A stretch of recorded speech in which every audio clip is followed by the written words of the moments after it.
جب تو مجھے فرصت دے دی گئی تھی تو یہ کیسے ہو سکتا تھا کہ تیرا شوہر آئے تو اس سے دیر ہو جائے اور وہ تیری توہین کرے؟ میں فاطمہ تیری توہین برداشت نہیں کر سکتی۔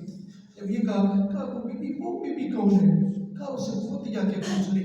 وہ بی بی رو بھی رہی تھی، کریا بھی کر رہی تھی اور ساتھ ساتھ کھانا بھی تیار کر رہی تھی۔ ادھر سے کھانا تیار مکمل ہوا اور بی بی سے پوچھا آپ کون ہیں؟ اس بی بی نے بھی وہی سوال کیا تم کہاں گئی تھی؟ تو کہا میں جناب سیدہ کو فرصت دے دی گئی تھی۔ تو اس نے کہا میں اس حسین کی بہن ہوں، ہم تیری توہین برداشت نہیں کر سکتے تھے۔ اور پھر ادھر سے یہ باتیں ہو رہی تھی، ادھر سے اس کا شوہر پہنچ گیا مہمانوں کے ساتھ، دروازہ کھٹکھٹایا، یہ بی بی اپنے خیموں میں چلی گئی خیر۔ اور جب یہ اندر آئے عجیب و غریب قسم کے کھانے کی خوشبوئیں تھی کہ شوہر بھی حیران ہو گئے کہ زندگی میں ایسا کھانا تو ہمیں ایسی خوشبو تو کبھی سوکھی بھی نہیں تھی، آئی بھی نہیں تھی۔ پوچھا یہ کیسے ماجرا ہوا؟ تو اب بی بی رک نہیں سکی، اس نے سارا ماجرا سنا دیا۔ جب سارا ماجرا سنا دیا تو وہ بھی مسلمان ہو گیا اور جتنے اس کے مہمان آئے تھے وہ بھی سارے مسلمان ہو گئے۔ یاد رکھیے جناب سیدہ ہے، جناب سیدہ جو ہے وہ یادگار رسول خدا تھی، ایک ہی تھی۔ آپ بی بی کا خطبہ پڑھیں، اس بی بی کے خطبے میں بی بی نے کہا جان لو میں کون؟ میں فاطمہ الزہرا، میرا بابا محمد مصطفیٰ ہے۔ اور پھر تم نے میرے بارے میں ایسا کیا ہے۔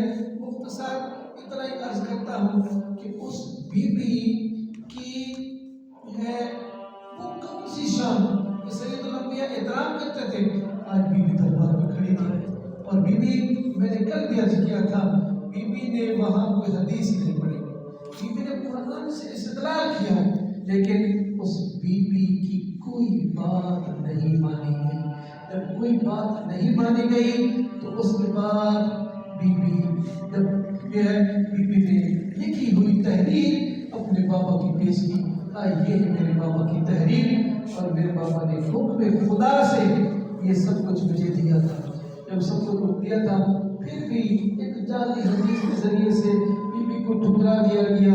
جب بی بی کو ٹھکرا دیا گیا، جب بی بی کی سند ایک ظالم نے چاک کی تو بی بی کے منہ سے نکلا ظالم جیسے تم نے میرے بابا کی تحریر کو چاک کیا ہے، اور پھر جو ہے اس کا آج تمہیں اس کی سزا تمہیں بھگتنا پڑے گی۔ تو مختصر اتنا عرض کرتا ہوں کہ وہ بی بی آئی، جب آئی تو پھر بی بی اب صحیح چل نہیں سکی۔ ادھر سے بی بی کی وہ جو ہے دروازے کا جلنا، پھر دروازے کا گرنا، پھر اس بی بی کی جو ہے اس بی بی کا اپنے پہلو پہ ہاتھ رکھنا۔ تاریخ یہی کہتے ہیں کہ بی بی کی کیفیت کیا ہو گئی تھی۔ ظلم کے بعد موثبت الراس، بی بی نے موت کی پٹی باندھ لی اور اس کے بعد لعنت الرکن، بی بی کی کمر جھک گئی، عصا کا سہارا، اور اس کے بعد باقیت العین، جب تک بی بی زندہ رہی بی بی کی آنکھوں سے آنسو ختم نہیں ہوئے، اور پھر ایک ہی بات کہتی تھی سبت علیہ مصائب لو انا سبت علیہ سرنا لیالیا۔ بابا تیری بیٹی میں وہ مصائب آئے، اگر دنوں بھی آتے ویسے سیاحتیں ہو جاتی۔ بابا ایک مرتبہ قبر سے نکل کے دیکھ تو صحیح، تیری بیٹی کی کیفیت کیا ہے۔